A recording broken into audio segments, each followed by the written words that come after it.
Good, happy Friday morning, June 25th, 2021.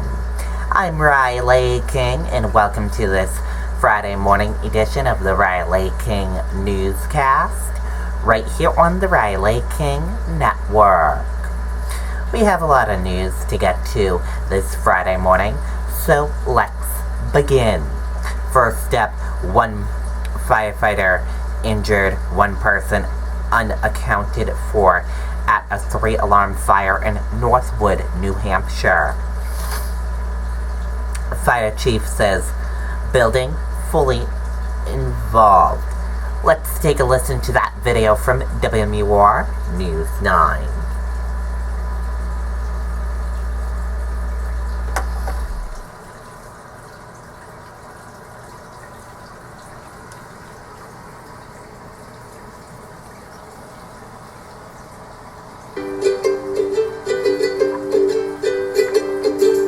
See Darla and Hildy at Clark's Bears in Lincoln, New Hampshire. Visit clarksbears.com to reserve your tickets today. We do begin tonight with breaking news, a 3-alarm house fire in Northwood. Good evening, I'm Monica Hernandez. And I'm Mike Cherry. We're now learning that one firefighter was hurt and one person is unaccounted for. WMUR's Mike Cronin is there live with the very latest tonight. Mike and Monica, this home on Route 4 has been destroyed by flames, and as you can see tonight, it is a very active scene as firefighters here in Northwood are still putting water on hot spots, and you can see the smoke coming from this home on Route 4, but at this point, the fire is under control. Officials do say that one person is unaccounted for tonight. I'll take a look at these images showing just how intense the flames were this evening. This home was fully engulfed. Northwood Fire struck 3 alarms, bringing in help from roughly 10 departments this evening. The fire chief says 2 people were able to escape the house, but again, 1 remains unaccounted for. When firefighters tried to make entry inside, the chief says 1 firefighter suffered burns, and he was taken to the hospital with non-life-threatening injuries. Now, it's not clear how this fire started, but the chief says it was an intense scene upon arrival. When I got here, the fire was through the roof, and the term fully involved is a very overused term, but not in this case. It was fire coming out of every window and through the roof, and it was not a savable structure at that point. Another live look right now at the scene here on Route 4 in Northwood. Firefighters are using those ladder trucks to get water on the remaining hot spots. You can see the smoke still coming from the home, so this certainly will remain an active scene tonight for some time. The State Fire Marshal's office has been notified of this situation and will continue to investigate. Again, 1 person unaccounted for tonight. Reporting live in Northwood, Mike Cronin, WMUR News. Okay, and there you go on that video and that report.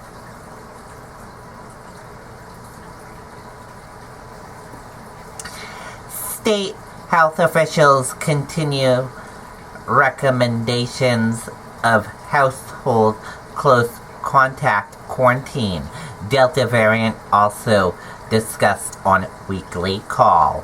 Let's take a listen to that video from WMUR News 9. Their reviews? Our reviews. I'm so happy.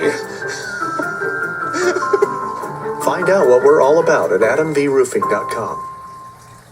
Of the 88,000 close contacts state health officials identified between May of 2020 and May of 2021, just 4% went on to test positive for COVID-19. We know that most of our close contacts do not go on to test positive following their exposure. However, most of those close contacts never actually got tested. Of the roughly 1/3 who did take a test, 13% were positive. That went up to 28% for household contacts, suggesting that living with an infected person increases the risk of transmission. This is reflected then in our current policy where we are still asking household contacts to quarantine because they are at that increased risk. of testing positive and not quarantining the non-household contacts. State health officials say easing quarantine guidelines is only possible because more than half of the state is now fully vaccinated and transmission is low. They say it wouldn't have been possible just a few months ago. And it was acceptable to us to impart this burden on them to quarantine, knowing that even at low levels, even if only 5% of them go on to test positive, they could have tremendous impact in their communities by transmitting their infection, and people were dying.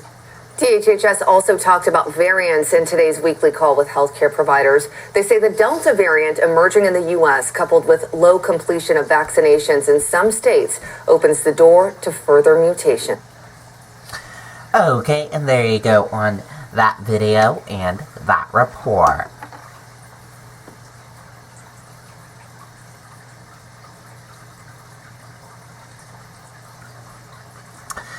Building inspector says New Hampshire follows comprehensive building codes, pointed to lack of following up inspections. Let's take a listen to that video from WMUR News 9. A lot goes into taking care of your property. You need equipment with more reliability, durability, and...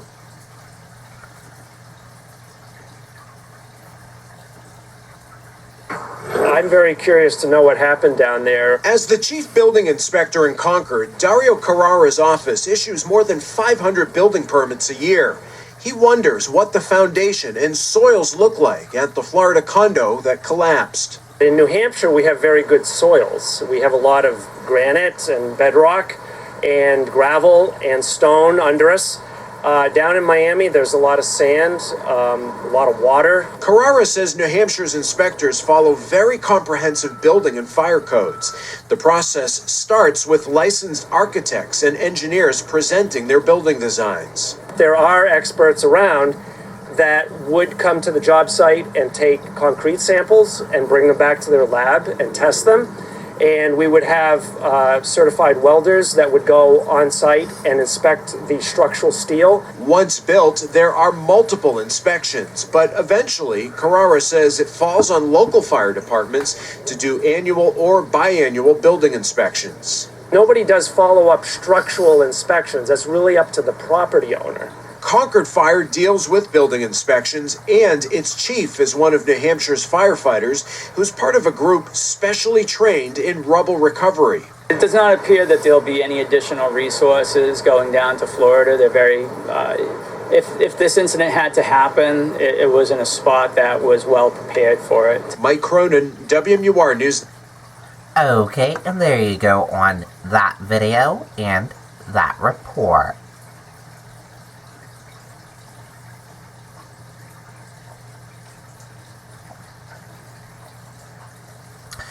New Hampshire House, Senate vote final approval for moving date of state primary election to early August. House Bill 98 on its way to Sununu, who has voiced oppositions to changing the traditional September date.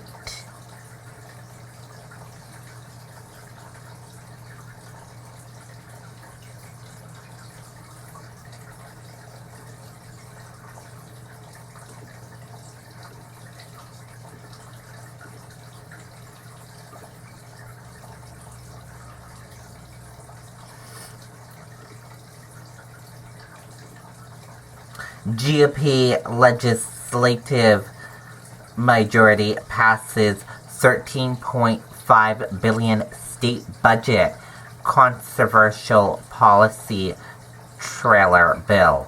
Sununu calls package a win for every citizen. Family, but Saucy calls it a travesty. Let's take a listen to that video from WMUR News 9.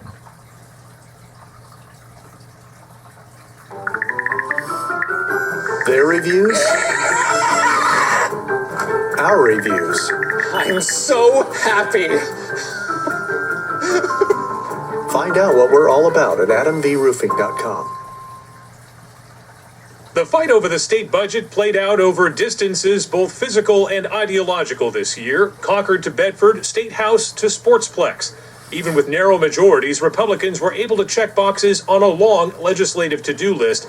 And tonight, they are celebrating. This was a great victory for conservatives, really for all of the families in the state of New Hampshire. The budget spends $13.5 billion and cuts several taxes. It fully funds the Developmental Disability Services wait list and puts money toward new priorities like police body cameras. There are landmark conservative policy changes as well.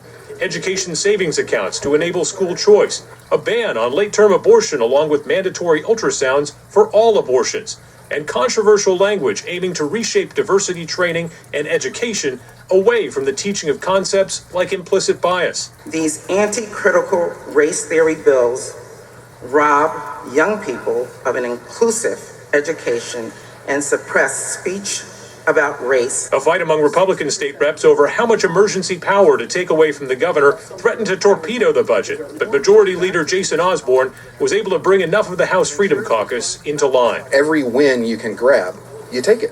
Doesn't matter if you didn't get more of a win or a different win that you're not getting. Just take the win you got in front of you and move on to the next one.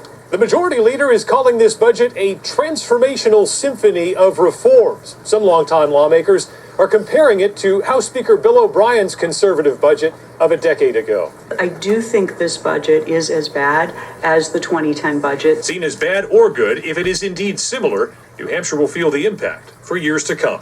Adam Sexton, WMUR News. Okay, and there you go on that video and that report.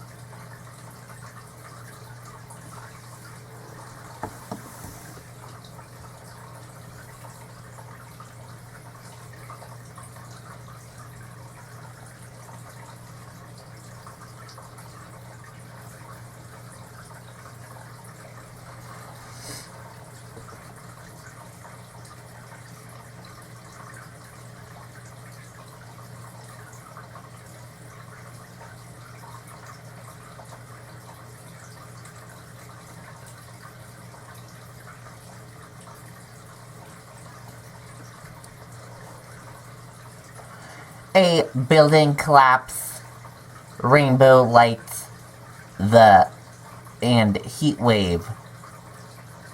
Sorry about that. That is the wrong video we want to show you.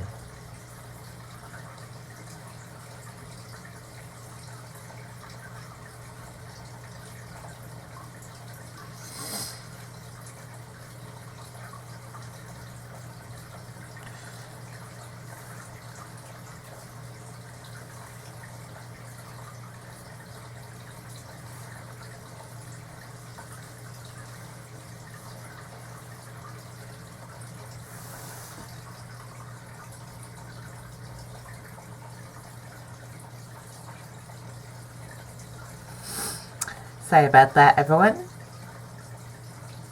Here we go. Rescuers source rebel for survivors of Florida condo collapse. Let's take a listen to that video from CBS News. Find a rental car at a great price with free cancellation. Book now on Kayak. So while those rescue crews are tunneling underneath what's left of the building, as Manny mentioned, just down the street, that wait is simply excruciating. Some families don't know if their loved ones are trapped inside or if somehow they weren't at home when it happened. CBS's David Begnaud is with the families tonight. Good evening, David. Nora, good evening. We're just 5 blocks away from where you and Manny are tonight. There's only been one reunification here so far today, just one. I want to set the scene for you. It's hot, it's humid. One man walked out and said, I am miserable, but they don't want to leave. I mean, they're afraid of getting the unthinkable news, but they're not willing to leave here until they get at least something in the way of information. They've been arriving since before dawn, when word of the horrific collapse first broke. They've waited. Nearby, the desperate search for the survivors continued. Among those 99 whose families say they are unaccounted for is Michael Altman. He lived in the South Tower, apartment 1101. 28-year-old Moises Rodin from the 4th floor. Marina Azen, a 20-year resident. Everyone here is hoping for just a sliver of information about people like Rayon and Mercedes Urgeles, both 61 years old, and Brad Cohen, whose relatives said they had checked all the local hospitals but came up empty. Yubi Pettengill is praying that her nephew is still alive. That only God is the one who saved them. So you never lose hope. And I'm not losing my hope. Oliver Gilbert is vice chairman of the Miami-Dade County Commission. Just pray. Look, having seen that building from the other side, we have to all pray. We're going to all continue to work, but we need everybody to continue to pray.